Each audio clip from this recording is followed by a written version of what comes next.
तुम्ही पाहत आहात लाईव्ह अशोका टाइम्स।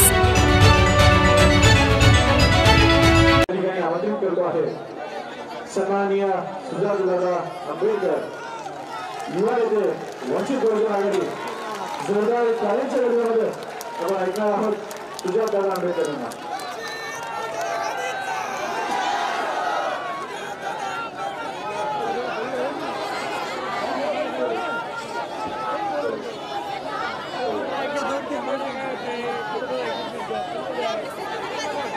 मागपर्यंत आवाज येतोय, हात वर करून दाखवा, आवाज येतोय शेवटपर्यंत। एका घोषणेने एका नाऱ्याने सुरुवात करायची का? डॉक्टर बाबासाहेब आंबेडकरांचा, डॉक्टर बाबासाहेब आंबेडकरांचा, बाबासाहेब आंबेडकर तुम आगे पढ़ो, बाबासाहेब आंबेडकर तुम आगे पढ़ो, वंचित बहुजन आघाडीचा, वंचित बहुजन आघाडीचा। इथे उपस्थित सर्वांना विनंती करतो बसून घ्या, मंचावरती थोडी कमी करा, मागच्यांना दिसत नसेल तर समोरच्यांनी बसून घ्या, ही कृपया विनंती करतो आपल्याला। समतेचे विचार रुजवणाऱ्या सर्व महामानवांना त्रिवार अभिवादन करतो। इथे उपस्थित मंचावरील सर्व मान्यवर तसेच इथे उपस्थित माता भगिनी, वडीलधारी मंडळी आणि या चळवळीतल्या तमाम साथीदारांना माझा जय जिजाऊ, जय शिवराय, जय ज्योती, जय क्रांती, जय लहुजी, जय मल्हार, अस्सलाम वालेकुम आणि जय भीम।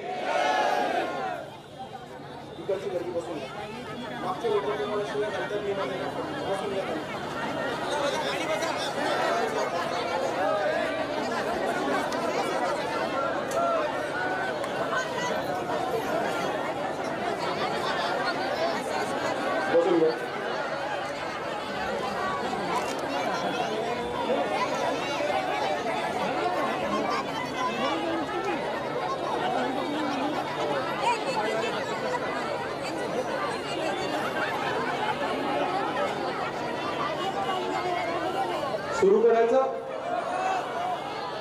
मग सगळ्यांनी एकदा जोरदार घोषणा लावा, जय जय जय जय जय भीम,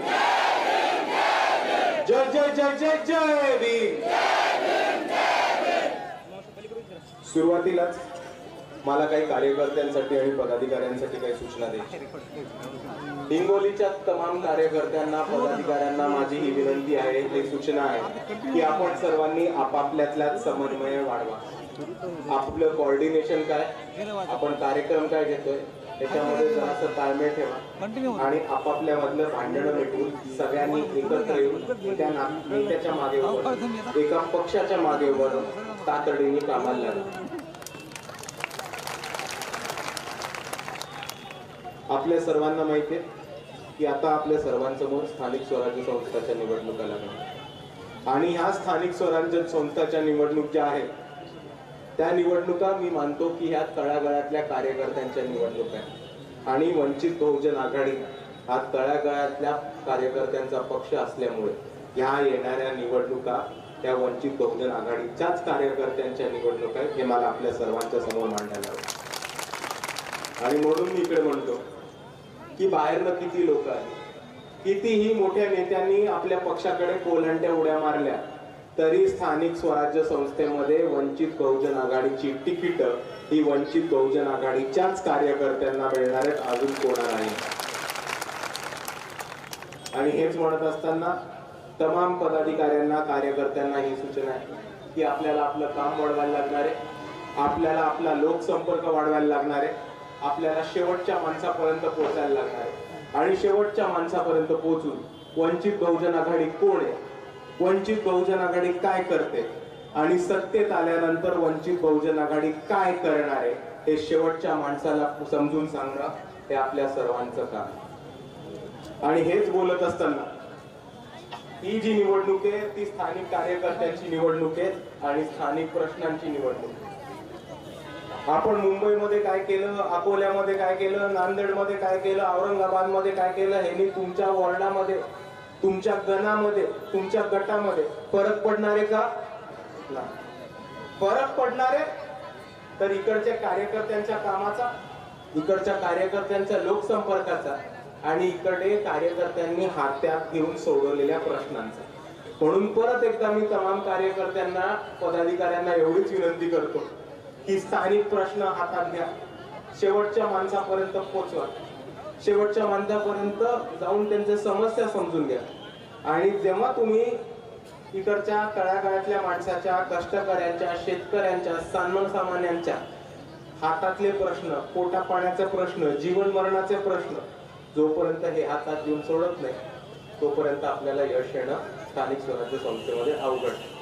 पण त्याच बाजूला जर आपण सर्वांनी शेवटच्या माणसामध्ये पोहोचून प्रत्येक माणसाचा प्रश्न हातात घेऊन तातडीने कामाला लागला तर स्थानिक स्वराज्य संस्थेमध्ये, हिंगोलीमध्ये झेडपी असो, पंचायत समिती असो किंवा नगरपालिका असो, वंचित बहुजन आघाडीला सत्तेमध्ये येण्यापासून कोणी थांबवू शकणार नाही.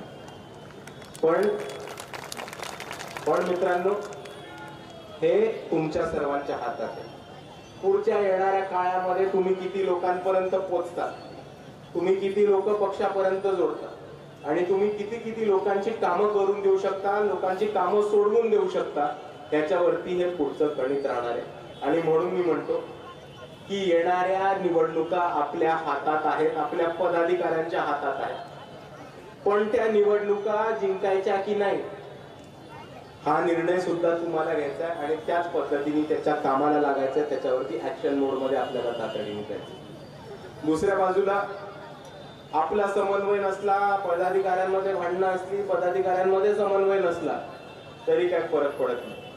मी वंचित बहुजन आघाडीच्या तमाम कार्यकर्त्यांना, वोटर्सला आणि इथे समोर बसलेल्या तमाम समाज बांधवांना, बहुजनांना एक प्रस्ताव देतो की आपल्या सर्कलमध्ये, आपल्या वॉर्डमध्ये, आपल्या गणामध्ये, आपल्या गटामध्ये तुम्ही सर्व चर्चा करा, तुम्ही सर्व एक मत द्या आणि तुम्ही आम्हाला कळवा की वंचित बहुजन आघाडीचे उमेदवार कोण असले पाहिजेत आणि वंचित बहुजन आघाडी तुमच्याच वॉर्डामधल्या लोकांना तिकीट द्यायचं काम नक्की करा.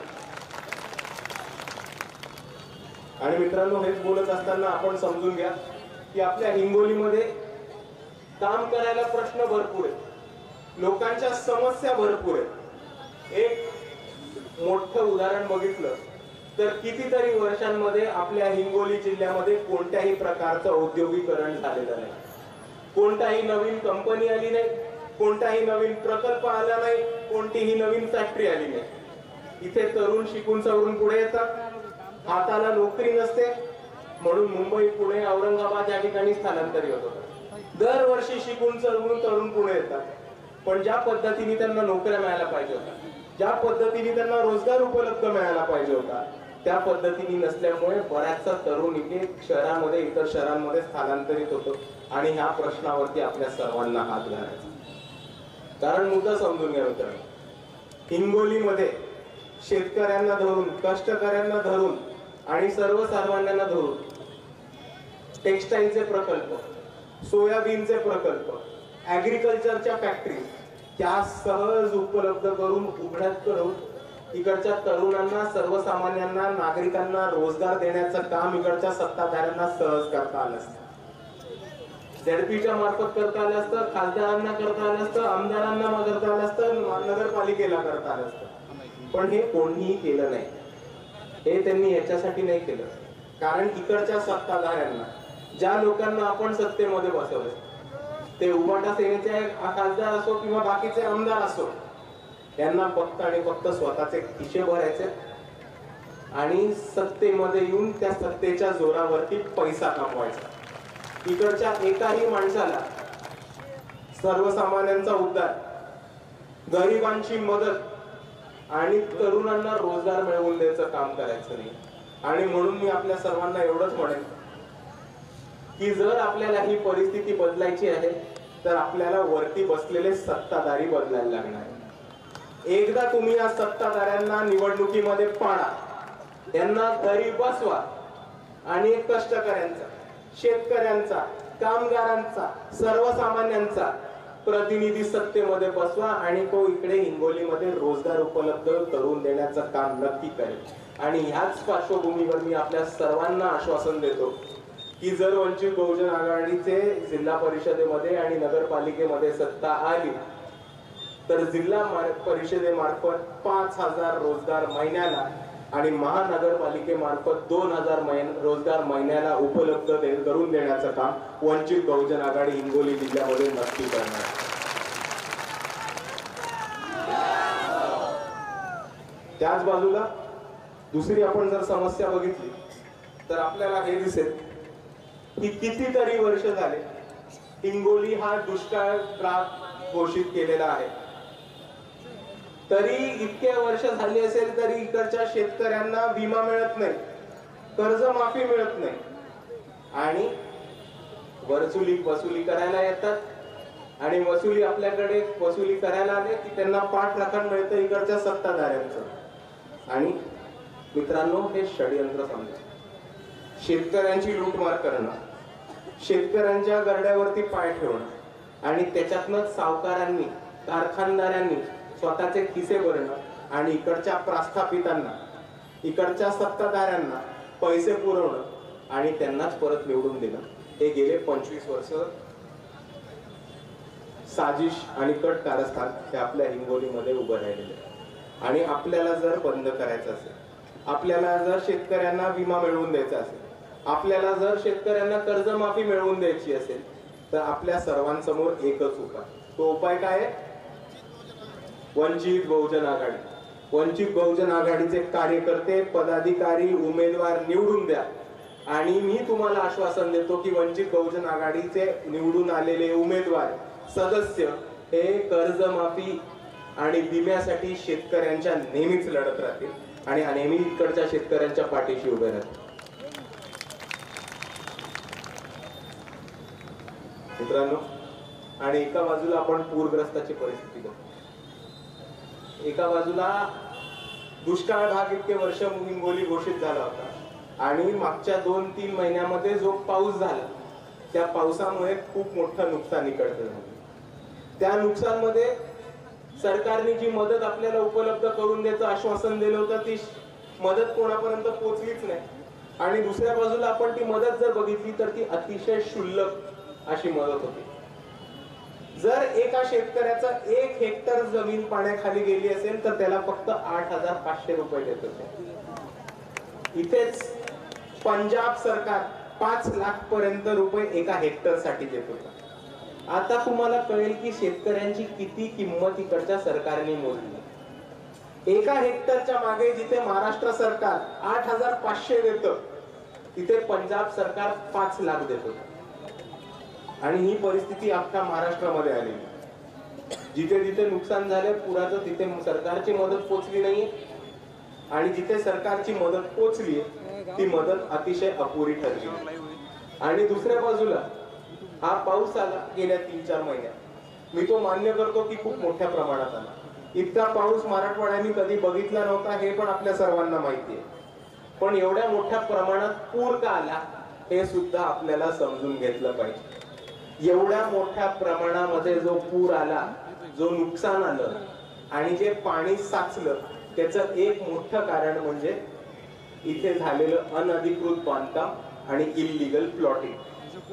हिंगोलीच्या आजूबाजूला हिंगोली परिसरामध्ये जे इल्लीगल प्लॉटिंग झाले, जे अनधिकृत बांधकाम झाले त्याच्यामध्ये पाण्याच्या पायवाटा, पाण्याच्या वाटा आणि पाणी उसरायच्या सगळ्या ज्या छोटे ओढे होते ते सगळे भिजून गेलेले आणि त्याच्यामुळे एवढ्या मोठ्या प्रमाणामध्ये पाणी साचले। आणि या इल्लीगल प्लॉटिंगला, या अनधिकृत बांधकामाला जबाबदार कोण आहे आपण शोधलं तर इकडचेच सत्ताधारी प्रशासनाला पकडून त्यांचे इल्लीगल प्लॉटिंग आणि अनधिकृत बांधकाम मोठ्या प्रमाणामध्ये हिंगोलीमध्ये करत। तर जर पूर परिस्थितीला कोण एका बाजूला दोषी असेल तर ते इकडचे अनधिकृत बांधकाम करणारे, इल्लीगल प्लॉटिंग वाले, त्यांच्या पाठीमागे असलेले बिल्डर आणि त्या बिल्डरांकडनं पैसे घेणारे इकडचे खासदार आणि आमदार। आणि दुसऱ्या बाजूला मित्रांनो, जर आपल्याला समजून घ्यायचं असेल की ही पूर परिस्थिती एवढ्या मोठ्या प्रमाणामध्ये का आली तर ह्याचं एक मोठं अजून एक कारण आहे महाराष्ट्राचा पोटबंदर डिपार्टमेंट। आपण जर पोर्टबंदर डिपार्टमेंट बघितलं, पाटबंदर डिपार्टमेंट बघितलं महाराष्ट्रातलं, तर आपल्याला कळेल की हे इरिगेशन डिपार्टमेंट जे आहे, हे पाटबंदर डिपार्टमेंट हे महाराष्ट्रामध्ये करप्शनचं, भ्रष्टाचाराचं एक माहेरघर झालेलं आहे. मोठ्या प्रमाणामध्ये प्रकल्प बांधले जातात, नदीजोड प्रकल्प बांधले जातात, पण ते सगळ्या ठिकाणी अपुरे ठेवले जातात. आणि ह्याच्यामधलं राजकारण काय होतं ते आपण समजू. जेव्हापासून सिंचन डिपार्टमेंट चालू झालंय, इरिगेशन डिपार्टमेंट चालू झालंय, ते राष्ट्रवादी काँग्रेसकडे राहिलेले. पहिले शरद पवारांकडे होतं, शरद पवार साहेबांकडनं ते आलं अजितदादांकडे, आणि अजितदादांकडे ते डिपार्टमेंट आलं तेव्हा तिकडे झाला मोठ्या प्रमाणावरती एक भ्रष्टाचार. तुम्ही मुद्दा समजून घ्या. ठिकठिकाणी छोटे पाटबंदर बांधले असते, ठिकठिकाणी छोटे सिंचन प्रकल्प बांधले असते, ठिकठिकाणी बाबासाहेबांनी सांगितल्याप्रमाणे नदीजोड प्रकल्प जर उभा केला असता तर आज महाराष्ट्रामध्ये दुष्काळ परिस्थिती पण नसती राहिली, आणि ठिकठिकाणी पाणी झिरपून ठिकठिकाणी पाणी जाऊन आपल्याला एका बाजूला दुष्काळ घालवता आला असता आणि दुसऱ्या बाजूला पूर परिस्थितीवर पण मात करता आलं असतं. पण नाही, जितके पैसे अजितदादांना आणि इरिगेशन डिपार्टमेंट वाल्या लोकांना मोठे मोठे प्रकल्प टाकून काढता येतात, जितके मोठे ठेके मोठ्या प्रकल्पांसाठी देता येतात, जितके मोठे मोठे टेंडर या मोठ्या प्रकल्पांसाठी देता येतात, तितकेच टेंडर, तितकाच पैसा, तितकाच भ्रष्टाचार छोट्या पाटबंधाऱ्यांमध्ये करता येतो का? नाही. म्हणून छोटे पाटबंधारे न करता यांनी मोठे मोठे प्रकल्प करायला सुरुवात केली. आणि आज जी आपल्याला दुष्काळ परिस्थिती एका बाजूला आणि पाऊस आला की पूर परिस्थिती दुसऱ्या बाजूला दिसतेय, त्या सगळ्याचं कारण हा इरिगेशन मध्ये झालेला भ्रष्टाचार. आणि दुसऱ्या बाजूला आपण परिस्थिती बघितली तर 2014 मध्ये देवेंद्र फडणवीस जेव्हा सरकार स्थापन करणार होते आणि जेव्हा प्रचाराला लागले होते, तेव्हा 2014 मध्ये देवेंद्र फडणवीसांनी एक महत्वाचं स्टेटमेंट दिलं होतं की जर ते मुख्यमंत्री झाले तर सिंचन घोटाळ्याच्या नावाखाली ते अजितदादांना जेलमध्ये टाकणार. आपण सर्वांनी देवेंद्र फडणवीसांचं एक महत्वाचं वाक्य ऐकलं होतं की अजितदादा चक्की पीसिंग अँड पीसिंग. पण अजितदादांना काही चक्की पिसायलाच नाही लागली. देवेंद्र फडणवीस साहेबांनी अजितदादांना फोन केला आणि म्हटलं चक्की पीसिंग राहून द्या, तुम्ही मला सकाळी सकाळी भेटा, आपण पहाटे 5 वाजता जाऊन शपथविधी घेऊन टाकू. आणि सिंचन घोटाळ्यामध्ये आज जायचं नाही म्हणून ही सकाळची शपथविधी झालेली आहे. हा घोटाळा आणि भ्रष्टाचार आपण सर्वांनी समजून घ्या मित्रांनो. आणि दुसऱ्या बाजूला ही सकाळची शपथविधी जी आहे ती अतिशय इंटरेस्टिंग आहे, लय गंमतशीर आहे. कारण या सकाळच्या शपथविधीमुळे खूप काही गोष्टी समोर आलेल्या. आता तुम्ही समजून घ्या की आयुष्यभर ज्यांनी राष्ट्रवादी काँग्रेसमध्ये काम केलं, ज्यांनी राष्ट्रवादी काँग्रेस मोठा पक्ष बनवायला काम केलं, ज्यांनी एक महाराष्ट्रामध्ये नाही तर भारतामध्ये राष्ट्रवादी काँग्रेसचे एक मोठे नेते होते अजितदादा, त्यांना 5 मिनिटात स्वतःचा पक्ष फोडून देवेंद्र फडणवीसांबरोबर झालेला. पण अजितदादांच्या पक्षातली लोक, अजितदादा स्वतः जेव्हा राष्ट्रवादी काँग्रेसमध्ये होते तेव्हा तेच स्वतः वंचित बहुजन आघाडीवरती टीका करत होते. काय टीका करत होते? की वंचित बहुजन आघाडी ही बी टीम आहे. आता मित्रांनो समजून घ्या, अजितदादा लोकसभेत 2019 ची अख्खी लोकसभा बोंबलले आपल्या विरुद्ध की वंचित बहुजन आघाडी बी टीम आहे. अजितदादा विधानसभेवर बोंबलले आपल्या विरुद्ध की वंचित बहुजन आघाडी बी टीम आहे. आणि त्यांच्यावरती जेव्हा वेळ आली तेव्हा 0 मिनिटात पक्ष फोडून ते गेले भाजप बरोबर. आणि ह्या बी टीम म्हणणाऱ्यांचं हेच नाटक आहे. हे कोणत्याही एका पक्षाचे नाहीत, हे कोणत्या एका नेत्याचे नाहीत, आणि हे कोणत्याही एका विचारधारेचे नाहीत. हे आहेत बांधील तर फक्त आणि फक्त स्वतःच्या संपत्तीशी, स्वतःच्या पैशांशी आणि जेलच्या बाहेर राहण्याशी. आणि म्हणून इथे काँग्रेस असेल, राष्ट्रवादी असेल, शिवसेना असेल, यांच्यावरती थोडेही बीजेपीने याव का त्याव केलं तर तो माणूस उठून भाजपमध्ये गमछा टाकून प्रवेश करून जातो. आणि हीच घटना घडली आपल्या हिंगोलीमध्ये. आपल्याच हिंगोलीचे एक कळमनुरीचे आमदार होते, काय नाव त्यांचं? बांगर. त्यांनी बाळासाहेबांवरती एक आरोप केला होता. काय आरोप केला होता? कितीचा? 500 कोटी, 1000 कोटी, 5000 कोटी, 1000 कोटी.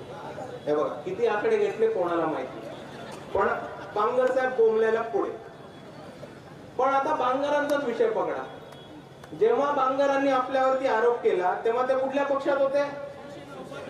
शिवसेना, उबाटा. तेव्हा उबाटा मालक होते. मालकाला खुश करायला वंचितला तर शिव्या द्यायलाच लागतात. मग मालकाचा पक्ष सोडून तिकडे गेले आणि मग बांगर साहेबांचाच 50 खोके एकदम ओके झालून गेलं.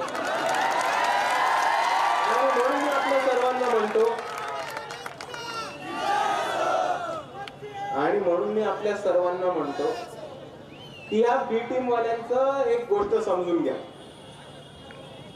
जे माणूस आपल्यावरती बी टीमचा आरोप करत होते त्या माणसाने स्वतःहून 50 खोक्यासाठी उडी मारली. जे अजितदादा आपल्यावरती बी टीमचा आरोप करत होते त्यांना जेलमध्ये जायचं नव्हतं म्हणून त्यांनी उडी मारली. जे अशोक चव्हाण आपल्यावरती बी टीमचा आरोप करत होते बुलढाणा अर्बन बँकेच्या प्रकरणामध्ये त्यांना जेलमध्ये नव्हतं जायचं म्हणून त्यांनी भाजपमध्ये प्रवेश केला. आता तुम्ही मला सांगा भाजपची खरी बी टीम कोण? काँग्रेस. भाजपची दुसरी बी टीम कोण? राष्ट्रवादी काँग्रेस. आणि भाजपची तिसरी बी टीम कोण? शिवसेना, उबाटा. आता मित्रांनो मी तुम्हाला एक गोष्ट सांगतो. या येड्या बानकुळांना जितकं बोंबलायचंय तितकं बोंबलू द्या. आपल्याला फरक पडत नाही. आपण आपलं काम करत राहा. आपण आपल्या मार्गाने चलत राहा. आणि ज्या पद्धतीने वंचित बहुजन आघाडी उभी राहते, ज्या पद्धतीने वंचित बहुजन आघाडीचे कार्यकर्ते ऍक्टिव्ह होऊन मुद्दे हातात घ्यायला लागले, येत्या काळामध्ये आपल्याला कोणीही रोखू शकत नाही मित्रांनो. एवढं आपण सर्वांनी समजून घ्या आणि एवढा आत्मविश्वास आपल्या सर्वांनी बाळगून घ्या. आणि दुसऱ्या बाजूला मित्रांनो पूर परिस्थितीबद्दल बोलताना आपल्याला एक महत्वाची गोष्ट समजून घ्यायची आणि ते मराठवाड्यामध्ये सुरुवात झाली.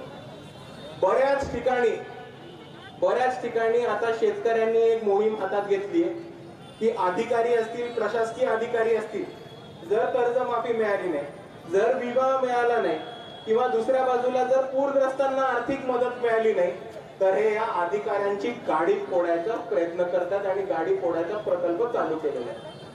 मला या शेतकऱ्यांना आणि या कष्टकऱ्यांना नुसती एक विनंती करायची आहे की हे प्रशासकीय अधिकारी जे आहेत, हे सरकारचे अधिकारी जे आहेत, ते नुसतं शासनाच्या आदेशावरनं आणि सत्ताधाऱ्यांच्या आदेशावरनं काम करतात.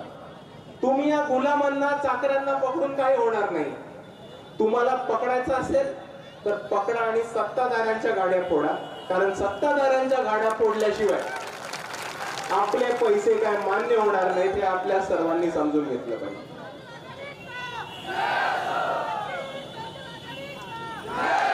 आणि जाता जाता मला आपल्या सर्वांना एकच गोष्ट सांगायची की आपण सर्वांनी आता परवा झालेला औरंगाबाद मधल्या RSSच्या विरुद्ध मोर्चा बघितला असेल. आपण सर्वांनी या महाराष्ट्रामध्ये उभा झालेला सोमनाथ सूर्यवंशींचा लढा बघितला असेल. या दोन प्रसंगांमध्ये तमाम बहुजन, अख्खा समाज, मुसलमान, आदिवासी एक होऊन या दोन आंदोलनामध्ये आले. वंचितचे पदाधिकारी, वंचितचे कार्यकर्ते हे तमाम या दोन मोर्चांमध्ये, आंदोलनांमध्ये एक झालेले. आणि ह्या दोन्ही आंदोलनांमध्ये, मोर्चांमध्ये आपण 100% यश मिळवून दाखवलेलं आहे. आणि म्हणून मी आपल्या सर्वांना एवढंच म्हणतो की ज्या पद्धतीने आपण ह्या दोन गोष्टींवरती एक आलो, त्या पद्धतीने येणाऱ्या प्रत्येक निवडणुकीमध्ये, येणाऱ्या प्रत्येक मोर्चामध्ये, येणाऱ्या प्रत्येक आंदोलनामध्ये आपण एकत्र येऊ. आणि जर आपण एकत्र येऊन लढलो तर आपल्याला सत्तेत येण्यापासून कोणाचा बाप सुद्धा थांबवू नाही शकत. हे आपण सर्वांनी समजून घेतलं पाहिजे. आणि दुसऱ्या बाजूला मित्रांनो आपण अजून एक गोष्ट समजून घ्या की आपण सगळे सोशल मीडिया बघता, आपण सगळे पेपर वाचता, आपण सगळे टीव्ही चॅनल सुद्धा बघता.